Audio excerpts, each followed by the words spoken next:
The battlefield did not smell like war. It smelled like wet stone and old fire, and something underneath that, a deep, mineral cold that Sergeant Dale had learned to associate with places where a lot of things had died very quickly. He walked the grid slowly, boots over rubble, dust still settling 3 days after the Sorn orbital strike had leveled the last Drakvari settlement on this side of the continent. His job was simple: mark the dead, log coordinates, move on. The human medical corps had not been invited to grieve. They had been invited to count. Nev worked 20 meters to his left, scanner in hand, saying nothing. He was good at silence, Nevada. He had learned it quickly, the way young people learn things when the alternative is falling apart. Dale stepped over a section of collapsed wall. The structure beneath had been something ceremonial once. He could tell from the carved edges, the deliberate placement of stones. Someone had built this to last. It had lasted 3 centuries, and then 11 minutes of orbital fire had taken it apart like it was made of sand. He stopped. Not because he heard anything, because something pressed against the inside of his skull. Light pressure, like a thought that was not his own. He stood still and waited, the way he had learned to wait for things that were not quite there yet. It came again, not a sound, a shape, a single word pushing through the bone of his head like it was moving through water. Please. Dale turned left. There was no logical reason to. The grid search did not go left. There was nothing left of the structure in that direction except a collapsed outer wall and rubble 3 meters deep. He turned left anyway and started walking. Nev looked up. Grid goes the other way. I know. Dale. Just give me a minute. He found the chamber by the temperature. His scanner did not flag it. His hands did. A faint warmth rising through a gap between 2 fallen ceiling stones that should have been just as cold as everything else. He crouched down and pressed his palm flat to the gap. Warm. Definitely warm. He started moving stone.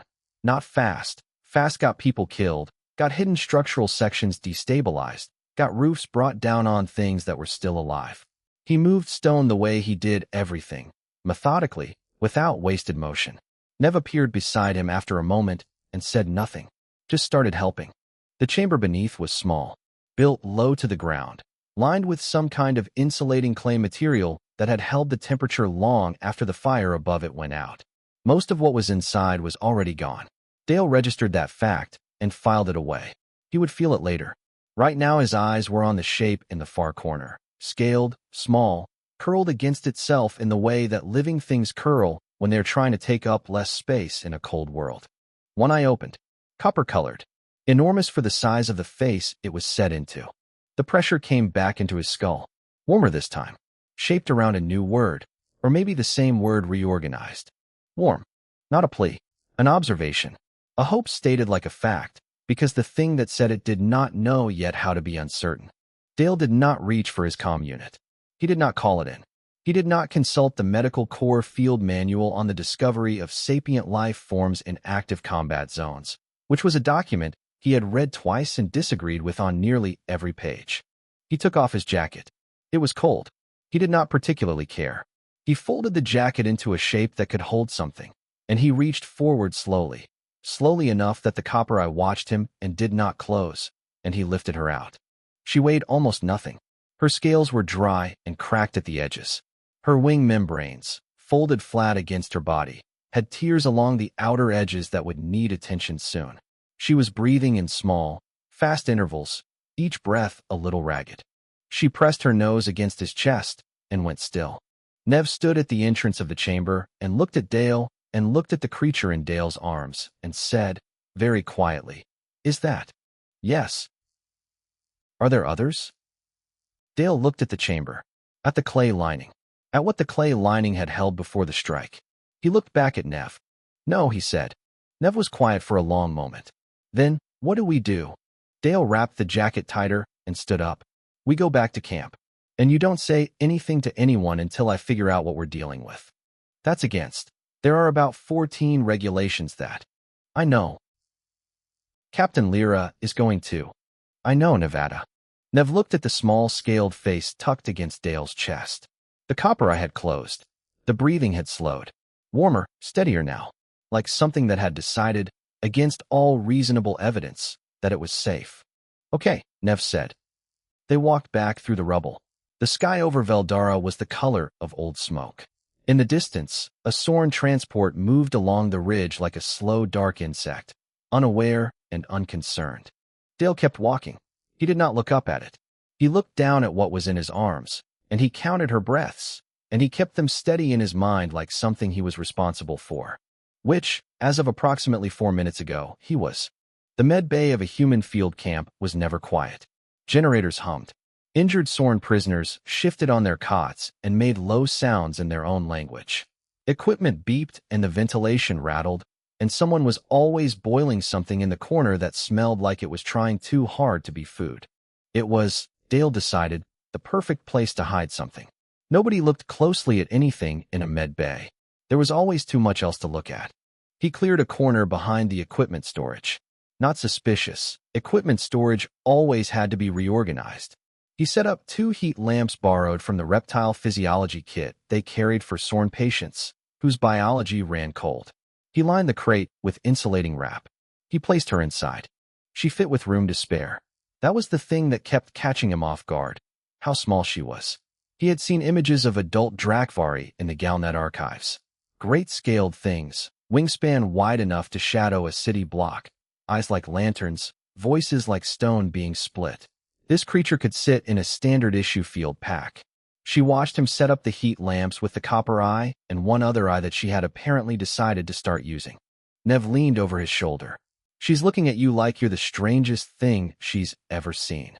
I probably am. Dale pulled up the Galnet archive files on Drakvari physiology. There were 14 of them.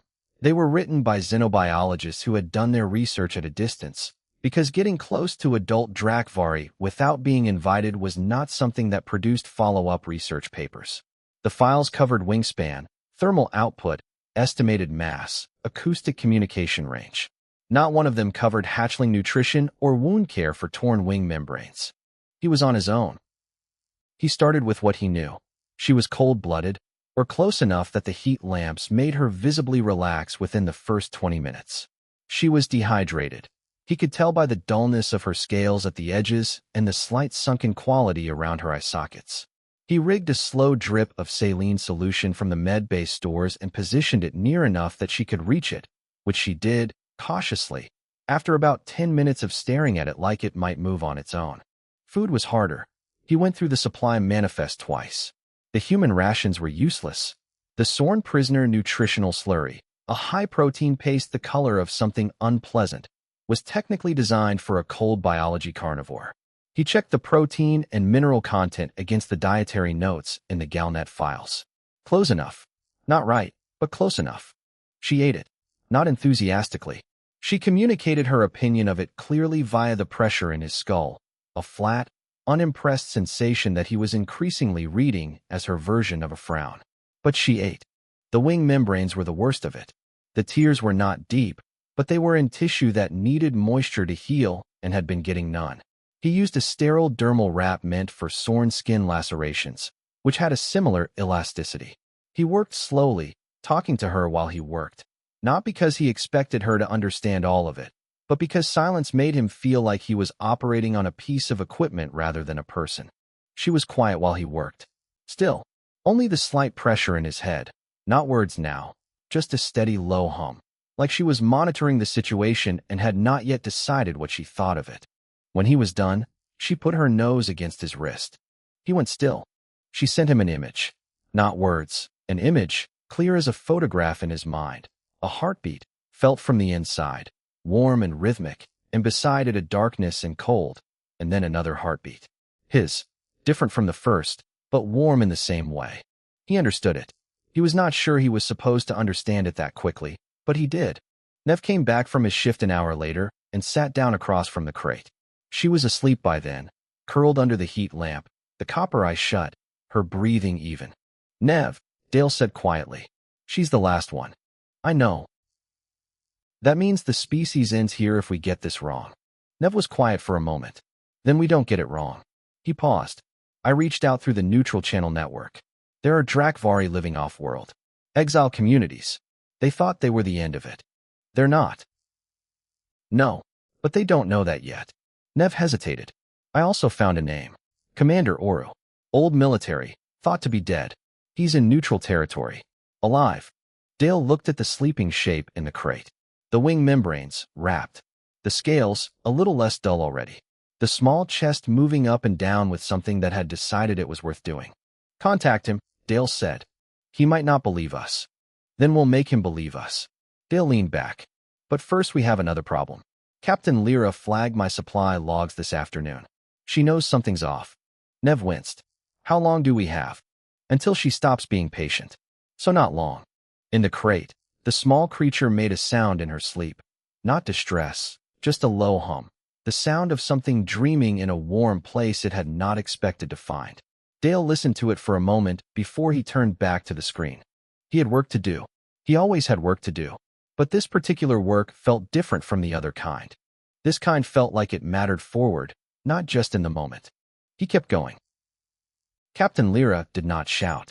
That was the thing about her. She had spent enough years in field command that shouting had become inefficient, and Lyra did not do inefficient things. She stood in the supply corner of the med bay with her arms folded and her eyes on the crate, and she said, very calmly, "Explain this to me, Sergeant." Dale explained it. All of it. He left nothing out, because Lyra had the kind of face that knew when things were being left out, and adding a lie to this situation would not improve it. She listened without interrupting. That was also a thing about her. When he finished, she was quiet for a long moment. Then she looked at him and said, "You understand what the Sorn will do if they find out?" "Yes." "Our neutrality agreement with the Sorn Empire covers 200 people in this camp. Medical personnel, aid workers, people who are here specifically because both sides agreed not to shoot at them." She paused. "You are asking me to put 200 lives against one hatchling." "I'm not asking you anything," Dale said. "I'm telling you what I found and what I did. She's my patient. That's where I stand." Lyra looked at him for a long time. He had worked under her for 4 years, and he knew what that look meant. It meant she was doing math, and the math was not coming out in a way she liked. "Dale, she is not a registered patient. She is not a recognized protected entity under the Accord. She is, technically, a..." Something moved in the crate. They both looked. The copper eye was open. Both copper eyes were open. She had been awake for some time, Dale realized. Long enough to listen, which meant long enough to understand more than he had given her credit for. She looked at Lyra, directly, steadily, with the kind of focus that was not animal. Then the pressure came, but not into Dale's head this time. He could tell by the way Lyra went very still, the way her breath caught mid-sentence. Riva spoke, not words the way humans used them, but words enough, shaped out of the pressure, pulled into something close to language. Slow, like someone forming sentences in a tongue they had only just discovered they owned. "Are you afraid," she said, "of me?" Lyra did not answer immediately. Dale watched his commanding officer, a woman who had faced down armed Sorn officers in 3 separate interstellar tribunal hearings, take a slow breath. "No," Lyra said finally. "I'm afraid of what happens to my people if the wrong party finds out you're here." Riva considered this. The pressure in the room, because it was in the room now, not just in one skull, settled into something quieter. She put her head back down. She did not look away from Lyra. "Then," she said, very slowly, "we agree on the problem." Lyra closed her eyes briefly. Then she opened them and looked at Dale. 48 hours, she said. "I don't file the report for 48 hours. That's what I can give you." She uncrossed her arms.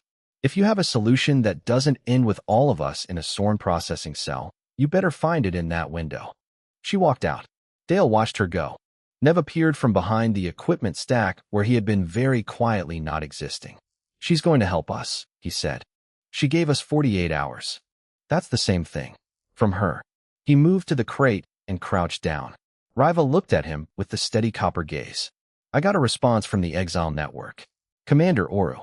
He wants proof." "What kind of proof?" Nev hesitated. He said, and I'm translating loosely, that humans are known for finding things that are almost alive and describing them as alive, because humans find it painful to accept that things die. He said he has done his grieving. He does not want it undone by a misidentification. Dale sat down on the crate across from Riva. She looked at him. He looked at her. "Can you talk to him?" he said. "Oru, if we connect you, can you reach him?" She thought about this. Not the way animals thought about things. The pause was not confusion.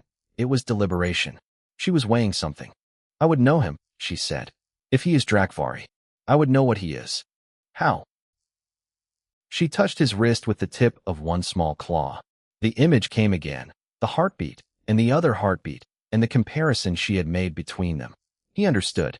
She knew people by the sound of them, somewhere below hearing. Okay, he said. We'll set up a comm link. Narrow band. Encrypted. Nev can route it through the civilian relay, so the Sorn traffic monitors won't flag it. That's technically, Nev started. Nevada. Yeah. Okay. I'll do it. Nev went to work. Dale stayed where he was. The camp moved around them in its usual chaos and noise, and in the corner of the med bay, under two borrowed heat lamps, the last Drakvari hatchling in existence looked at the human who had dug her out of the cold and sent him one thing. Not a word this time, just a sensation. Something that felt, as close as he could translate it, like patience. Like she had decided to wait. Not because she had no choice. Because she had looked at the situation and at the people in it, and she had decided they were worth waiting for. Dale found that harder to carry than most things he'd been handed in 14 years of field work. He carried it anyway. He came at dusk. No announcement. No formal request for entry. Just a shadow that fell across the camp perimeter larger than the shadows around it. And then Commander Oru stepped into the light, and every human in the outer yard stopped what they were doing and did not move. He was old. Not old the way that meant slow. Old the way that meant he had been hit by enough things that would have stopped something younger, and had not stopped. His scales were deep gray, almost black at the edges where age had thickened them. One of his wings was held at a fixed angle that spoke to a break that had healed incorrectly, long ago, and been worked around ever since. He walked like something that had made peace with its own weight. Two Drakvari walked behind him. Younger, tense. They kept their eyes on the human soldiers like they were doing calculations. Oru stopped at the medbay entrance. He looked at Dale, who had come out to meet him. You are the one who sent the message, Oru said. His voice came from somewhere low in his chest, and it had the quality of stone being moved. Yes. Show me. Dale led him inside. Captain Lyra stood against the far wall, arms folded, saying nothing.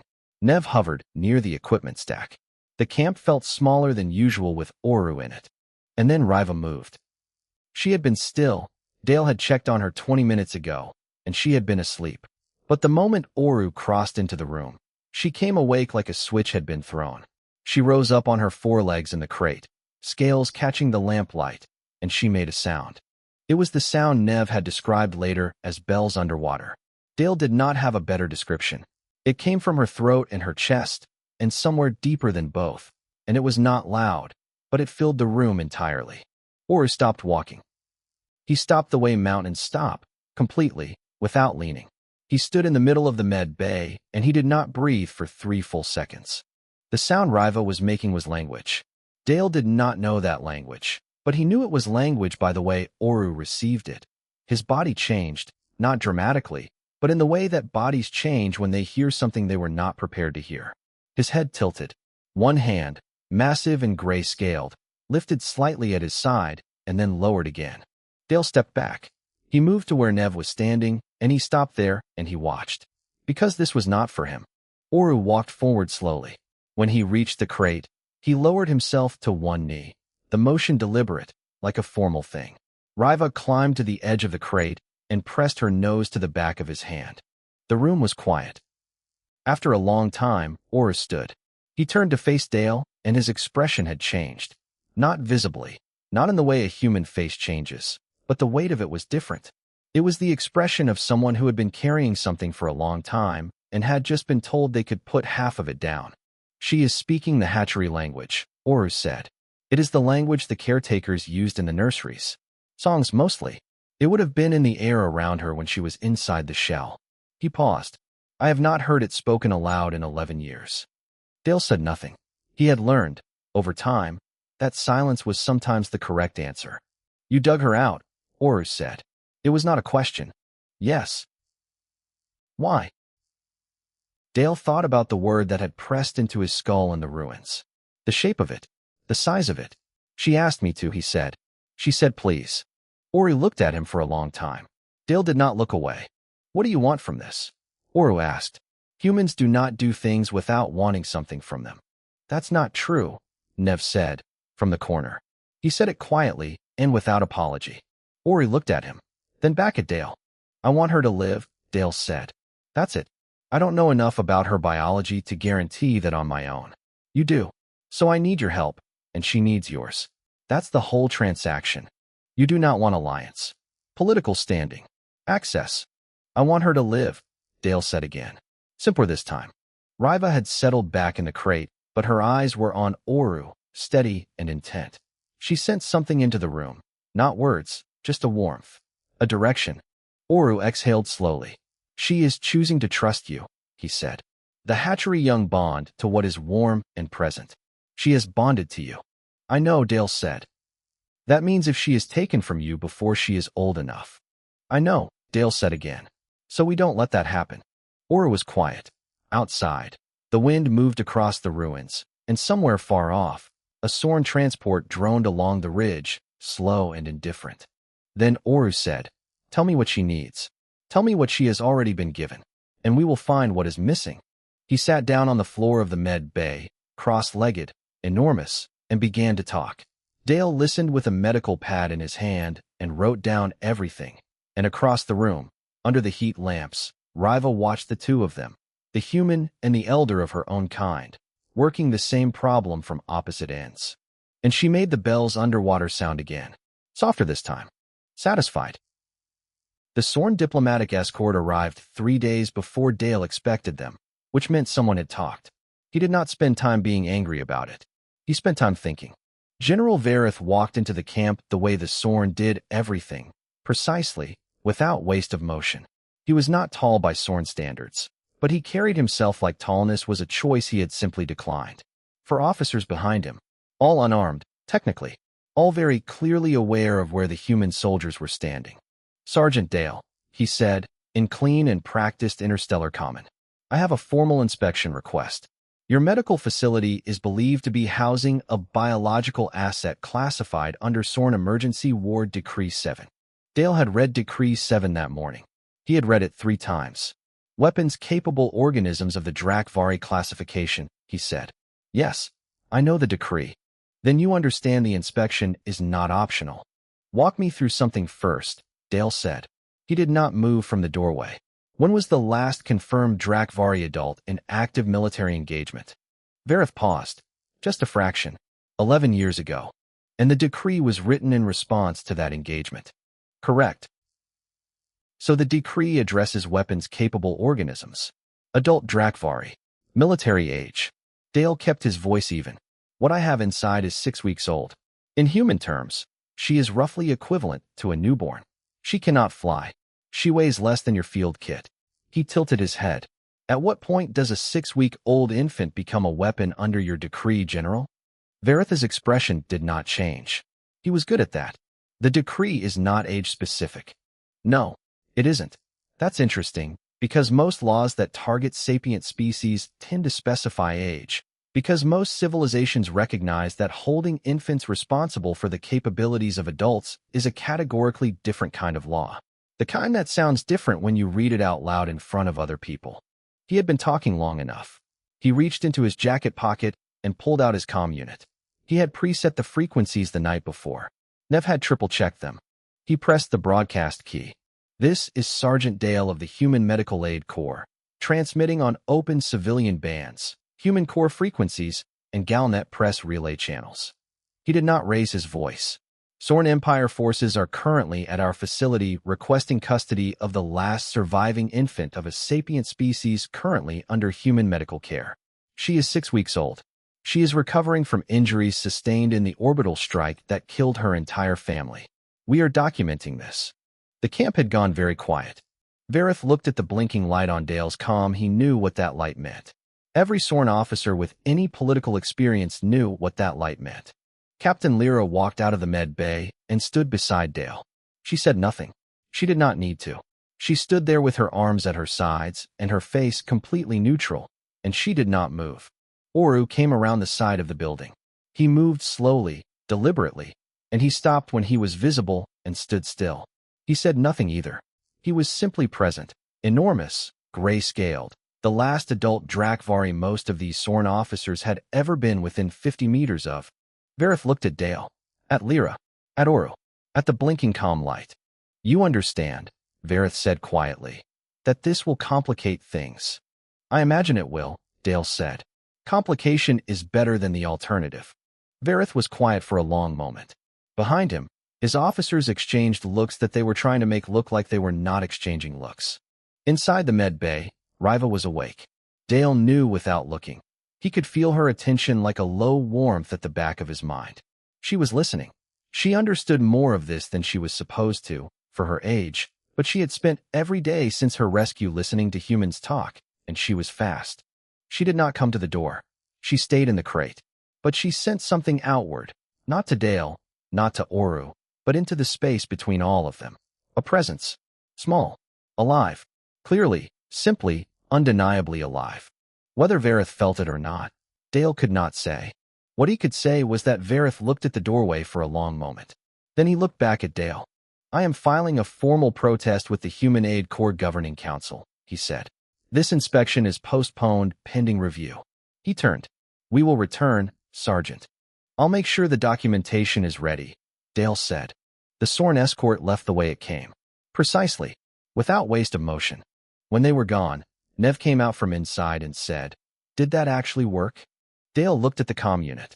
The broadcast light was still on. Across 11 open channels, whatever had just happened was already being received, logged, and carried to places he could not predict. For now, he said. Lyra exhaled beside him. You knew I would stand there. I hoped. You could have warned me. You would have said no. He paused. This way you didn't have to decide. You just did it. She looked at him sideways. Then she walked back inside without another word, which he was fairly certain was its own kind of answer. Behind him, from the corner of the med bay, a sound came, faint, warm, rising and falling like something between a hum and a word. Not quite language, not quite music, something in between, something new. He turned around and went back to work. 6 weeks later, the transport ship sat in the landing field outside the camp with its ramp down and its running lights on, and Dale stood in the bay door and did not think about the fact that he was going to watch it leave. 11 civilizations had filed formal protests with the Sorn Empire within 72 hours of the broadcast. The Sorn legal apparatus was large and slow and not built for the kind of pressure that came from 11 simultaneous interstellar complaints. General Vareth had not returned. Decree 7 was being reviewed, which in political language meant that it was being quietly placed in a drawer until everyone agreed to pretend it had always been more nuanced than it appeared. Nev had arranged the transport through a Drakvari coalition ship that had been reflagged under neutral colors by a trading collective that owed someone in the coalition a significant favor. Dale had not asked for the specifics. The ship existed. It had room. That was enough. The Exile Enclave was 3 weeks out, in neutral space near a small, unmapped system that showed up in the human charts as a navigation hazard, and in Drakvari memory as something older and more significant. There were 42 Drakvari there. 42 who had believed, until 6 weeks ago, that they were all there was. They were not all there was. They knew that now. Oru carried Riva out of the med bay himself, which she tolerated for approximately 30 seconds before climbing up to his shoulder and looking around at the camp with the expression she used when she was cataloging things. She had been cataloging things constantly for the last 3 weeks. She was growing fast. Her scales had lost their cracked edges and were beginning to show the faint iridescence that Oru said was the start of her adult patterning. Her wing membranes had healed clean. She had strong opinions about the nutrient slurry and had communicated those opinions at length. She was, Nev had said last night, the most opinionated patient he had ever treated. Dale had agreed. He had said it like a complaint. It had not come out sounding like one. Oru stopped at the bay door. He looked at Dale with the steady gray-scaled face that Dale had come to read, imperfectly but meaningfully, over the last 6 weeks. I asked what you wanted, Oru said. You said you wanted her to live. Yes. She will live. He paused. I do not say that easily. I know you don't. Oru extended one hand. It was not a human gesture. The Drakvari had their own forms, but he had made it a human gesture deliberately. Dale shook it. On Oru's shoulder, Riva watched this exchange with the copper eyes and then climbed down Oru's arm and into Dale's arms, smooth and certain, like she had made a decision and was executing it. She was heavier than the first time he had held her. Not by much, but by enough that he noticed. He held her carefully, the way he had the first time. The same carefulness, because she was still something that required it, and he did not think that would ever stop being true. She pressed her nose to his chest. Listened. He knew what she was listening for. He stood still and let her listen. Then she lifted her head and looked at him. She had more language now than she'd had 6 weeks ago. She had been building it every day, pulling words from context, from the calm chatter, from Oru's patient instruction and Nev's constant talking, from Dale's own quiet narration of everything he did when he worked. She had words. She chose not to use them right now. Instead, she sent him an image. The one she had sent him before. The first heartbeat, her mother's, warm and rhythmic, and then cold. And then a second heartbeat, his. But this time she had added something. On the other side of his heartbeat, past it, extending forward, a long line. Continuing. Others she had not met yet, warm in the same way. A chain of them, going forward into a time she had not seen. He understood it. She was not saying goodbye. She was saying, this does not stop here. He stood with her for another minute. Then he set her down, and she climbed back up to Oru's shoulder, and she did not look back as they walked up the ramp. Not because she didn't care. He understood that too. She was already looking forward, already cataloging the new thing, already turning herself toward what came next. The ramp closed. Nev stood beside him. His face was not doing a good job of being composed, and he had stopped trying. Are you okay? He asked. Dale watched the transport's running lights shift as it powered up. She's going to be fine. How do you know? Because she argues with Oru. Every day? About everything. He paused. She wanted to know why he held his broken wing at that angle instead of getting it reset. He told her it was complicated. She told him complicated was not an answer. He almost smiled. That's not an animal. That's a person. Persons figure it out. The transport lifted. Not fast. Cargo lifts were slow, graceless things, heavy with their own weight.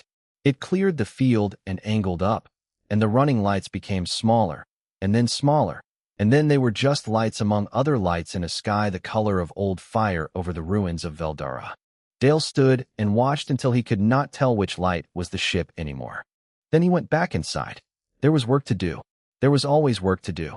But somewhere in the dark above him, something flew that was not supposed to exist anymore. And it was warm.